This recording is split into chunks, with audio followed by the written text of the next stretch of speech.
Hello, friends. Today we'll see an alien girl accidentally caught in a bear trap. She thought he was going to eat her, but then she got a huge surprise. This is the story of Priscilla Presley. The year is 2034, and the location is Las Vegas, Nevada. Priscilla Presley works at the Dino Dig, a place where guests can pay to dig for dino bones and fossils. Since they don't have any real dinosaurs, the owner bought a robotic dinosaur that would roam around the area, growling and roaring to scare people, so they run around screaming and having fun. Some people were afraid that the robot dinosaur might come to life one day and eat them. So the owner installed a security system with cameras and motion sensors to keep people away from the robot dinosaur. But one day, the system failed, and no one realized it until it was too late. One night, Priscilla was closing up when she saw the robotic T-Rex moving towards the gift shop. She remembered that she had to put the money in the register back into the safe and ran over to do it. Just as she reached the safe, she heard a loud crash. When she turned to look, she saw that the wall by the registers had collapsed, and there was a gaping hole where the new shipment of Jurassic Park merchandise was supposed to be. And just outside the hole was the robotic T-Rex. Its glowing red eyes stared right at her. She stood frozen in fear as its metal jaws slowly started to open. It let out a terrifying roar and took a step closer. Priscilla screamed and backed away. She needed to get out of there, but she couldn't move her feet. The last thing she remembered was the robot dinosaur lunging forward before everything went black. When Priscilla woke up, she found herself lying on the ground next to the broken wall. She sat up and noticed that the robotic T-Rex was gone. She looked around and realized that she wasn't in the gift shop anymore. She was outside, lying on the grass next to a forest. She got to her feet and brushed herself off. She didn't want to believe what she had seen, but she knew that she needed to get help. So she called 911 and told them what had happened. They sent out a search party, but they didn't find anything or anyone. So they assumed that Priscilla was crazy and left. Scared and alone, Priscilla had no clue where she was or how to get home. But she knew she had to keep moving to survive. As she walked through the forest, she heard footsteps behind her. Turning around, she saw nothing. Finally, she stumbled upon a clearing with a cozy cottage made of wood and stone. She knocked on the door, hoping for help. A moment later, a beautiful woman with long hair and kind eyes opened it and smiled, saying, "Hello, child. What brings you here?"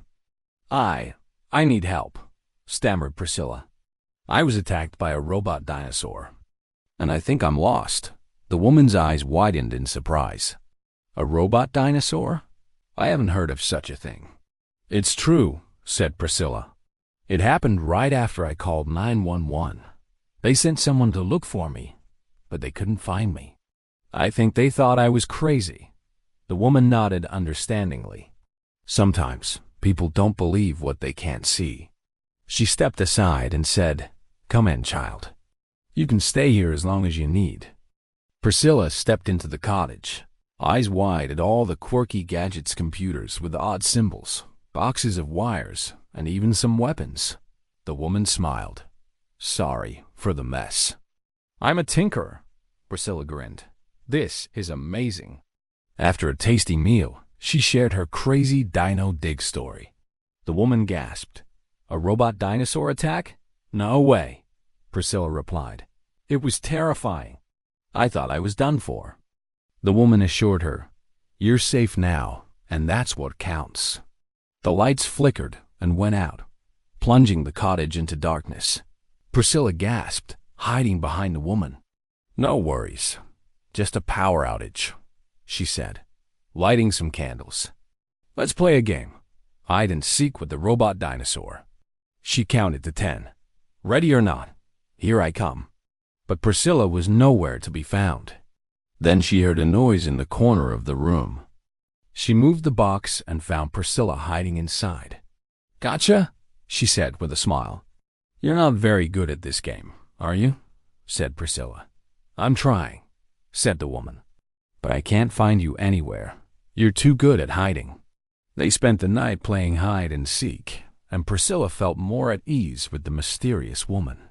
As dawn broke and the power returned, the woman yawned, saying, "I should get some rest." She showed Priscilla to the guest room and pointed out the bathroom and where to find some clothes. Priscilla woke up to a note. "Off to town for supplies. Be back soon. Don't leave the house."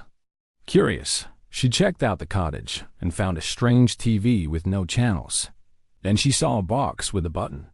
Pressing it lit up the screen, showing a mysterious woman. "Hey, need anything? Just hit this button." The door swung open, and a tall, muscular guy with a thick beard and wild eyes rushed in. "Have you seen her? The alien girl?" he yelled. Priscilla blinked, totally lost. "What are you talking about? I'm not an alien."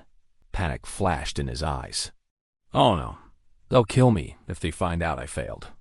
And just like that, he bolted out, leaving Priscilla feeling confused and a bit scared. What just happened? The TV flickered, showing a worried woman. "Is everything okay?" she asked. "Yeah," Priscilla replied, but the woman wasn't buying it. "You sound scared." "I am." "Who's that guy?" "Why call me an alien? Can't say it's top secret. You need to leave now. Head south through the forest, find a road, then walk east to a gas station." "But what about you?" The woman hesitated. "I don't know. I have to go."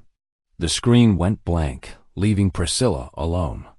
She knew she had to leave, but stepping outside was scary. What if that guy was right?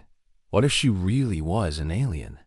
After a bit, she found the courage to go. She walked through the forest, hit the road, and found a gas station. She told the attendant what was happening, and he called the cops. Soon, a black car showed up with two guys in dark suits. They said they were here to help and drove her away from the forest. "Hey, we've been searching for you forever," one agent said to Priscilla. "Using that communicator was a bad move." "Why'd you do it?" "I was scared, okay?" she replied. "We get it," the other agent chimed in. "But be careful next time. If they found you, who knows what could have happened." They drove quietly until Priscilla finally asked, "What happens to me now?" One agent replied, "We're taking you to a safe house." "What about the woman who helped me?" she pressed. The agent looked sad. "She's a traitor. Helping you escape is treason." "But she saved my life," Priscilla protested. Priscilla cried, "Please don't hurt her. I'll do anything." One agent said, "Prove her innocence, and she's free."